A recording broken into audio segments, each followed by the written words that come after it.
Welcome to life line. ఈరోజు మనం వెన్ను నొప్పి అలానే టెయిల్ బోన్ నొప్పి రావడానికి కారణాలు ఏంటి, వీటి లక్షణాలు ఏ విధంగా ఉంటాయి, ట్రీట్మెంట్ ఏ విధంగా ఉంది, కంప్లీట్గా క్యూర్ ఉంటుందా, సర్జరీ అవసరం లేకుండా ఆయుర్వేదంలో వివరించడానికి కేఎస్సిఎస్సి హాస్పిటల్స్ హైదరాబాద్ నుంచి డాక్టర్ సజ్జి డిసౌజా గారు జాయిన్ అవుతున్నారు. ఆయన అడిగి మరిన్ని విషయాలు తెలుసుకుందాం. నమస్తే అండి, వెల్కమ్. హాయ్. ఇది రేర్గా వచ్చే ప్రాబ్లంగా చూడాలా లేదా కామన్ అయిపోయిందంటారా? టెయిల్ బోన్ నొప్పి మనం నడుము నొప్పి అంత కామన్ కాదు, బట్ ఉన్నది ఇప్పుడు చాలా మందికి ఉంటున్నారు. అంటే అది రకరకాల కారణాలమ్మా, కానీ ఆ నొప్పి వస్తే మాత్రం నరకం చూస్తారనమాట. పాపం పేషెంట్ అంటే మనం తెలుసే కదా, కొందరు డోనట్ అంటది. డోనట్ అంటే పిల్లలు తిన్న ఒక స్వీట్ ఉంది కదా, రౌండ్గా ఉండి లోపల హోల్గా ఉంటుంది, రింగ్ లాగా ఉంటుంది. అది ఆ డోనట్ కుషన్ పెట్టుకుని తిరుగుతాడు అని వాళ్ళకి కూర్చోడం కుదరదు. అచ్చా, ఆ లాస్ట్ బోన్ ఉంది కదా, అది టెయిల్ బోన్ మనది, కాకిక్స్ అండి. అది 1 2 3 4 5 వర్టిబ్రాస్ ఉంటుంది కాకిక్స్లో. సో అది 3 ఒకసారి 3 ఒకసారి 5 చివరికి అది ఫ్యూస్ అయిపోతుంది. మనకి ఏవి మన ఏజ్ పెరుగుతూ కొద్దిలో అది ఫ్యూస్ అయి ఒకటే బోన్ లాగా ఉంటుంది అది. సో అది మనం ఆ బోన్ దిక్కలే మనం కూర్చోవడం, మనం కూర్చున్నప్పుడు సపోర్ట్ చేసేది ఆ బోన్.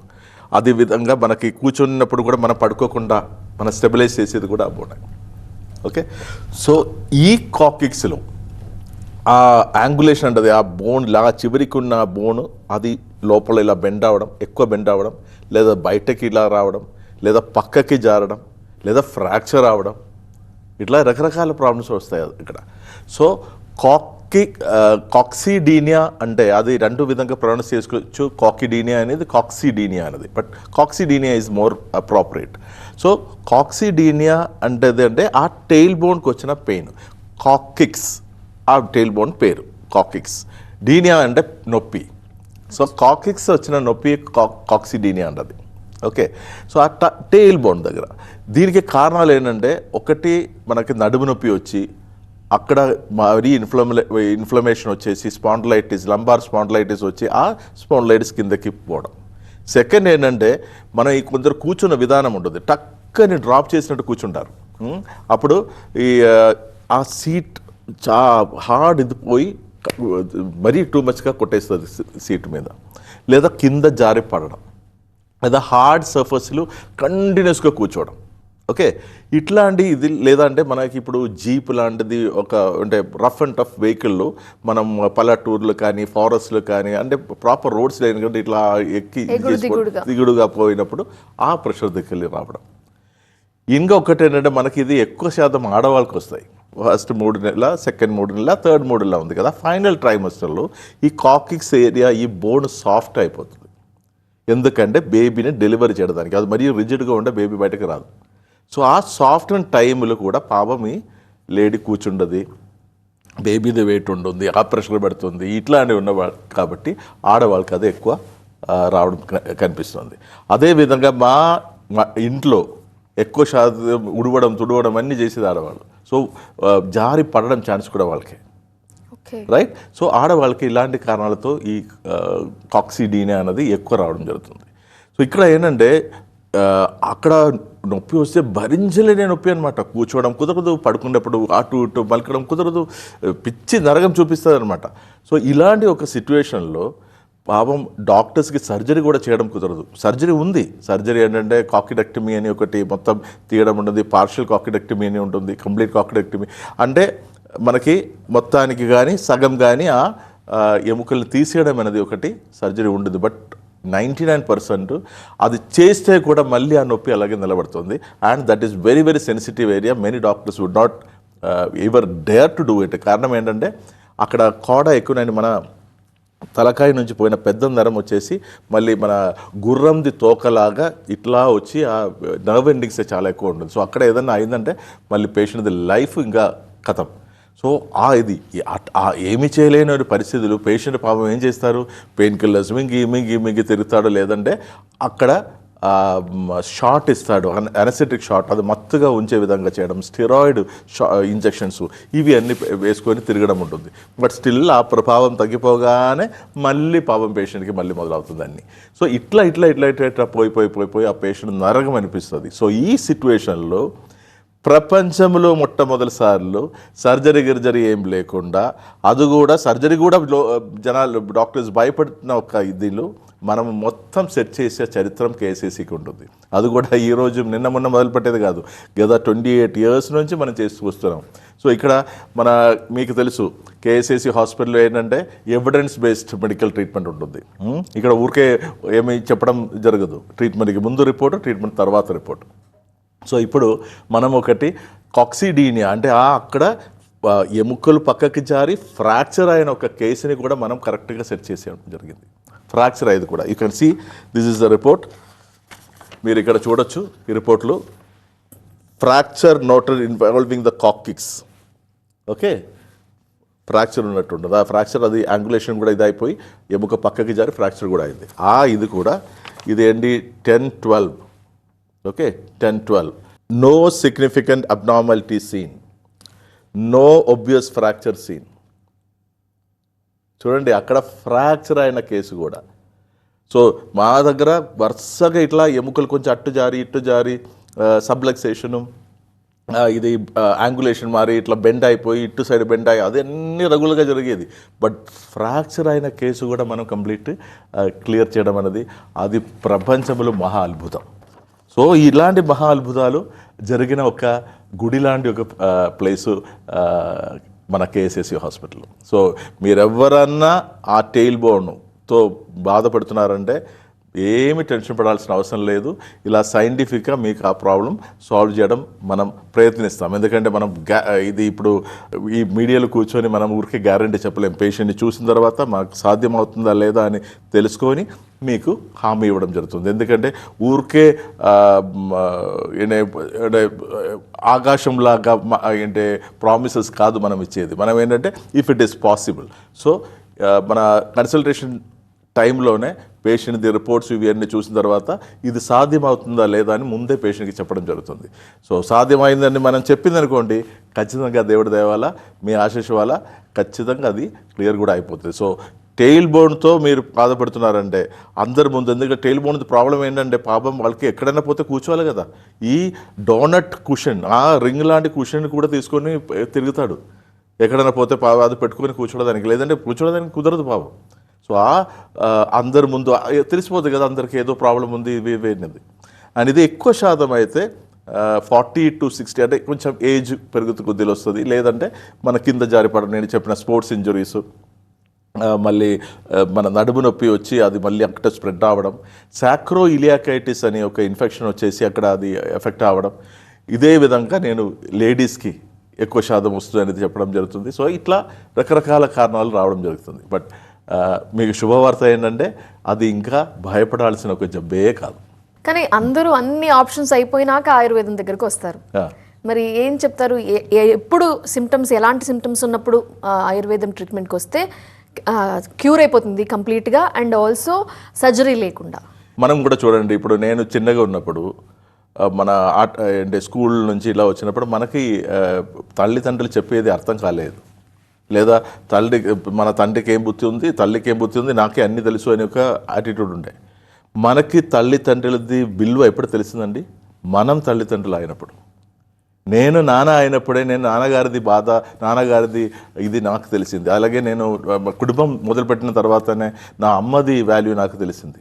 ఓకే, ఇదే విధంగా మనకి బుద్ధి ఎక్కువ వచ్చి ఎంట్రికలు ఎక్కువ తెల్లగా వచ్చినప్పుడే ఆయుర్వేదంది విలువ తెలిసేది. లేదా అన్ని చోట తిరిగి ఎక్కడ తగ్గలేని సమయంలో మాత్రమే ఆయుర్వేదం గుర్తుకొస్తుంది. సో యాక్చువల్లీ ఏంటంటమ్మా, ఇండియన్ వేదములు, మన వేదములు పుట్టి పెరిగిన శాస్త్రం ఆయుర్వేదం. దానికన్నా గొప్ప చికిత్సా శాస్త్రం ప్రపంచంలో లేదు. ఎందుకంటే తల్లి అది. Ayurveda is mother of all healing systems. అక్కడ నుంచే బాకీ అన్నీ అలోపతి కానీ, హోమియోపతి కానీ, ఎనిపతి కానీ అక్కడ నుంచే మొదలైంది. చిన్నగా naturopathy, yoga, it still part of Ayurveda. Okay, so physiotherapy అని మనం చెప్తా ఉంటుంది చూడండి, అదన్నీ it was part of Ayurveda. So మనకేంటంటే మన వేదములు ఉన్న ఆ నాలెడ్జ్ని మనం గుర్తింపు చేయలేకపోయినాం. సో అది నాలాంటి చిన్న ఆయుర్వేదిక్ శిష్యులు పట్టుదలతో ఆ ఆయుర్వేదంది గొప్పతనం, మన శాస్త్రంది, మన వేదంది, మన భారతీయుడిది ఇది పట్టుకొని ముందుకు వస్తున్నాం. సో ఎక్కడెక్కడ సర్జరీయే లేకుండా సర్జరీ ఫెయిల్ అవుతుందో అక్కడ అన్నీ మనం చేపట్టి అది న్యాయం చేస్తున్నాం. అలా చేయడం అనేది ఊరికే ఒక రోజు 2 రోజు కాదు, గత 28 సంవత్సరాల నుంచి ఒకటే చోట కూర్చొని చేస్తున్నాను అనమాట. సో సర్జరీ లేకుండానే, లేదా మీరు సర్జరీ అయిపోయిందంటే కూడా, ఇప్పుడు కాక్సిడీనియాకి నాకు ఇండియాలో ఎవరైనా సర్జరీ చేసినట్టు నాకు తెలియదు. అలా చేయట్లేదు చాలా వరకు. సో మీకు ఇదివరకు పోవడం అవసరం లేదు. సో ఆయుర్వేదం ఏంటంటే చిన్నగా మనకి కూర్చున్నప్పుడు కొద్దిగా ఇబ్బంది ఏదైనా ఉండే ఎనీ డిసీజ్ అండి, నేను వరుసగా చెప్పే ఒక మాట ఏంటంటే ఏ స్టిచ్ ఇన్ టైమ్ సేవ్స్ 9. మనకి ఏదన్నా జబ్బులు రానియండి, ఆ జబ్బులు స్టిచ్ ఇన్ టైమ్ సేవ్స్ 9 అంటే ఒక బట్టలు చిన్నగా చిరిగింది అనుకోండి, ఒక్క కుట్లతోనే సరిపోతుంది. అది ఆ టైంకి స్టిచ్ కుట్లు వేయలేదనుకో అది మళ్ళీ చిరిగి ఆ బట్టలే వాడలేని పరిస్థితి అవుతుంది. ఇది నేను చాలా మీడియా ముందు, చాలా పేషెంట్స్ ముందు వరుసగా చెప్పే ఒక విషయం. కారణం ఏంటంటే టైం ఈజ్ వెరీ ఇంపార్టెంట్ అండి. మన లైఫ్లో ప్రతి దానికి time is very important. So హెల్త్లో ప్రత్యేకంగా time is most important thing. So మనకి ఒక ప్రాబ్లం వచ్చినప్పుడే పోయి డాక్టర్ని చూస్తే తొందరగా అయిపోతాయి కదా. వెన్ను నొప్పికి టెయిల్ బోన్ నొప్పికి డిఫరెన్షియేట్ చేస్తారా? లక్షణాల్లో ఏమైనా డిఫరెన్సెస్ ఉంటాయా? బ్యాక్ అంటే మనం అనుకున్నది లంబోసైకల్ పెయిన్, లంబార్ స్పైన్ కానీ సేకల్ స్పైన్ కానీ అక్కడ L1, L2, L3, L4, L5, then S1, S2, S3 ఇట్లా పోయిన సేకల్ వర్టెబ్రా ఈ మధ్యలో గ్యాప్ కంప్రెస్ అయ్యి లేదా ఎక్కువ అయిపోయి ఆ ఎముకలు ముందుకెనక్కి పోయి పెద్ద నరం మీద పొడిచి పెద్ద నరం నుంచి కాలికి పోయినది మూత్రం మోషన్ పోయిన చోట్ల ఎఫెక్ట్ అయినది లంబార్ స్పాండిలోసిస్ లేదా మన నడుము నొప్పి అని చెప్పవచ్చు. ఇది అక్కడ కాదు, కాకిక్స్ దానికన్నా కింద. ఓకే, అందుకే టెయిల్ బోన్ అంటది. మా పూర్వీకులకి తోక ఉండేది, ఓకే, అది వాడకపోయిందనమాట. సో అలాగే అందుకే అది టెయిల్ బోన్ అని అనడం జరుగుతుంది. సో ఆ టెయిల్ బోన్, ఆ లాస్ట్ చివరికి ఉన్న బోన్లో వచ్చిన ప్రాబ్లం చెప్తున్నాను. సో దయచేసి కూర్చున్నప్పుడు జాగ్రత్తగా కూర్చోండి. ఇట్లా మన ఏదో పనసపండు కోసి పెట్టినప్పుడు టక్కని పడతాయి కదా, అలా కూర్చోబాకండి. అలాగే మీరు ప్రయాణం చేసినప్పుడు గట్టర్స్, స్పీడ్ బ్రేకర్స్, హంప్స్ అన్నీ జాగ్రత్తగా వెళ్ళండి. హార్డ్ సర్ఫేస్లు ఎక్కువసేపు కూర్చోకుండా ఉండండి. అదేవిధంగా కూర్చుండే కూడా ఆ పొజిషన్ ఒక 10-20 మినిట్స్కి ఒకసారి పొజిషన్ మారుతూ ఉండండి. అండ్ దెన్ కొద్దిగా ముందు కానుకొని తొడ మీద వేటేసి కూర్చోండి, ఈ టెయిల్ బోన్ ప్రెషర్ ఇవ్వకుండా. Okay, these are the things which మనం జాగ్రత్తగా ఉండే మనం ఈ టెయిల్ బోన్ల ప్రాబ్లం రాకుండా చూడడం కుదురుతుంది. ప్లస్ ఏంటంటే ఇప్పుడు మనకి చేతులు లేని సంగతి ఉంది, accidents or you slip and fall, it is not in a hand. So అట్లా జరిగితే నథింగ్ కెన్ బి డన్. అట్లా ఏదన్నా మనకి బ్యాడ్ లక్ జరిగిందంటే కూడా for tail bone issues KSAC is there with you. You can be less assured. After treatment తర్వాత మళ్ళీ ఎప్పుడైనా పెయిన్ వచ్చిందనుకోండి, అప్పుడు ఎలా డయాగ్నోస్ చేస్తారు? మళ్ళీ రిపీట్ అవుతుందా, రికరెన్స్ ఉంటుందా? ఒక్కసారి సెట్ చేస్తే మళ్ళీ రిపీట్ ఉండదు. ఇప్పుడు దాకా నేను ఇప్పుడు చెప్పిన 28 yearsలో whom ever I have set right. But some people మీరు మెయింటైన్ చేయమన్న కొన్ని చెప్పారు కదా జాగ్రత్తలు, పాటించిన వాళ్ళు ఉంటారు. కరెక్ట్. అప్పుడు మళ్ళీ ఎలాంటి టెస్టుల ద్వారా అసలు డయాగ్నోస్ చేస్తారండి? కరెక్ట్. ఇది ఏంటంటే దీనికి టెస్ట్ చేయడానికి ఎక్స్రే ఉంటుందమ్మా. ఇప్పుడు డిజిటల్ ఎక్స్రే, CT స్కాన్ ఉంటుంది, MRI స్కాన్ ఉంటుంది. ఓకే, అండ్ దెన్ ఇప్పుడు కాక్సిడీనియా ప్రాబ్లం ఉన్నప్పుడు ఇక్కడే ఫోకస్ చేస్తే సరిపోతుంది. ఎందుకంటే మెనీ టైమ్స్ నర్వ్ ఇన్వాల్వ్మెంట్ తక్కువ ఉంటుంది. అంటే కాలుకి పోయిన నరాలు లాగడం, గుంజడం అనేది లంబార్ స్పాండిలోసిస్లో ఎక్కువ ఫోకస్ చేసేది. ఎందుకంటే అక్కడ నుంచి నరాలు ఎక్కువ పోయేది. కాక్సిస్ నుంచి కాలుకి పోయిన నరాలు ఎలా అంటే ఇది పెద్ద ఇది లేదు, that will be focused on that area. కాబట్టి అది అక్కడే ఆ ప్రాబ్లం రావడం. సో మనకి ఈ ఎక్స్రే కానీ, CT స్కాన్ కానీ, MRI స్కాన్ కానీ ట్రీట్మెంట్కి ముందు, ట్రీట్మెంట్ తర్వాత తీసుకుంటే తెలిసిపోతుంది. Because it is a bone, many times x-ray and CT scan itself shows the clarity in that. అంటే ఆ బోన్ ఏదైనా యాంగులేషన్, అంటే ఆ బోన్ టెయిల్ లాస్ట్ చివరికి ఉన్న బోన్ లోపల మరీ బెండ్ అయిపోయిందా, పక్కకి జారిపోయిందా, సైడ్కి స్లిప్ అయిందా, లేదా ఒకటి కదిలిందా, లేదా అది ఫ్రాక్చర్ అయిందా, ఇవి అన్నీ ఎక్స్రేలోనే తెలుస్తుంది. అండ్ ట్రీట్మెంట్కి ముందు, ట్రీట్మెంట్ తర్వాత. So that is fair, good enough. Doctor గారు, అంటే హీలింగ్ ప్రొసీజర్ ఏజ్ని బట్టి కూడా ఉంటుంది అంటారా? కొంతమంది 60+ ఉన్న వాళ్ళకి పెయిన్స్ ఉంటాయి, కానీ వాళ్ళకి లేట్ అవుతుంటుంది, ఇది నిజమా? ఏజ్ ఎందుకంటే ఏజ్ ఒకటమ్మా, ఏజ్తో పాటు వాళ్ళది మనస్తత్వం. కొందరు ఏంటంటే అమ్మ నా లైఫ్ అయిపోయింది అని ఒక విధంగా, ఒక ఏజ్ తర్వాత ఇంకా నాదేంటి. ఎందుకంటే అందరూ ఒక ఐడియా ఉంటుంది. నేను అందరిని, నాట్ ఎవ్రీబడి, జనరిక్ చెప్తున్నారు, పుట్టేదే ఇంకొకరి కోసం అని ఒక ఇది ఉంటుంది. చిన్నప్పుడు ఇది ఎలాగో ఆడుకొని ఏదో మంచి చదవాలి, మంచి ఉద్యోగం రావాలి, ఉద్యోగం వచ్చిన తర్వాత పెళ్లి చేసుకోవాలి, పెళ్లి చేసుకొని తర్వాత పిల్లలు కనాలి, పిల్లల తర్వాత పిల్లల్ని పోషించి తీసుకురావాలి, పిల్లలకి పెళ్లి చేయాలి. ఓకే, పిల్లలకి పెళ్లి చేసిన తర్వాత వాళ్ళు మనవరాళ్ళని చూసుకోవాలి. మనవాళ్ళు కూడా వచ్చి చూసుకుని ఇంకా నా లైఫ్ అయిపోయింది, నా ఒక్క జన్మం క్లియర్ అయింది, ఇంకా నేను దేవుడు ఎప్పుడు పిలిస్తే పోవడానికి సిద్ధంగా ఉండదని ఒకటి. అలా కాదమ్మా, every day you have the right to live. Okay, మన లైఫ్ అయిపోయి ఇంకొకరి కోసం కాదు, మీరు మీకోసం కూడా బ్రతకండి. సో ఇక్కడ ఏంటంటే మనసు గట్టిగా ఉన్న వాళ్ళు, నాకు ఓల్డ్ మంది తెలుసు అండి, 80 years 90 years, they just keep theirs are very young, very active, they even run marathons. I have a uncle in my campus who runs marathon. It is 87 years. అసలు రావద్దు అంటే ఎలాంటి జాగ్రత్తలు తీసుకోవాలంటారు? నేను ముందు చెప్పినట్టు ఏదో ఇట్లా కొబ్బరి కాయ ఇట్లా పడినట్టు పడకూడదు, ఇదిగా కూర్చోండి. ఎంత కుషన్ ఉన్న సోఫా అయితే కూడా, ఇంకా మరీ కుషన్ ఉండే కూడా మనకి టైల్ బోన్కి ప్రాబ్లమే. ఎందుకంటే దానిలో వెళ్ళిపోయి మన ఇది అవ్వడము, మళ్ళీ సడన్గా డ్రాపింగ్, ఈ డ్రైవ్ చేసినప్పుడు జాగ్రత్త, ఎత్తేసేట అవ్వకుండా చూడడం. మళ్ళీ నేను చెప్పినా కదా, స్పోర్ట్స్ ఇంజరీ మనకి ఏం చెప్పలేము.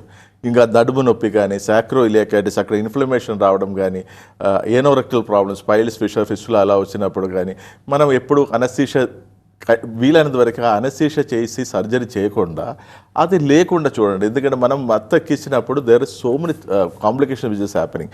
ప్లస్ ఈ స్టెరాయిడ్ ఇంజెక్షన్స్ ఇదన్నీ తీసుకోకపోకండి, ఎందుకంటే అది మనకు అలవాటు పడింది అనుకోండి, then you are inviting trouble. So అది లేకుండా మనకు సొల్యూషన్ ఉన్నప్పుడు ఎందుకు ఎక్కడ వెళ్ళాలి? సో మన age is not at all a factor, yes to some extent, but it is all about the will power. Then మనది సెన్సిబిలిటీ. మనకు ఒక విషయం వస్తే లైఫ్లో గెలవడడానికి మనకు ఒక్కటే చేసి చాలమ్మా, కామన్ సెన్స్. వేరే ఏం లేకపోతే కూడా కామన్ సెన్స్ ఉంటే లైఫ్లో గెలవచ్చు. సో మనకు ఒక సిచ్యువేషన్ వచ్చింది, ఈ సిచ్యువేషన్ నుంచి మనం ఎలా బయట రావాలి? అలాగే మనం కూర్చున్నప్పుడు నేను కొంచెం ముందుకు అనుకొని తొడ మీద వెయిట్ వేసి కూర్చొని ట్రై చేయండి. సో టెయిల్ బోన్కి మనం ఎక్కువ ప్రెషర్ ఇవ్వడం లేదు. సో ఇట్లాంటి కొన్ని జాగ్రత్తలు అది పాటించుకుంటే లైఫ్ ఇస్. ఇంకా ఎన్ని అదర్ హెల్త్ ఇష్యూస్ ఈ వెన్ను నొప్పిని కానీ టెయిల్ బోన్ పెయిన్ని కానీ అగ్రివేట్ చేస్తాయా? వాటిని మేనేజ్ చేసుకోవాల్సిన అవసరం ఉంటుంది కదా?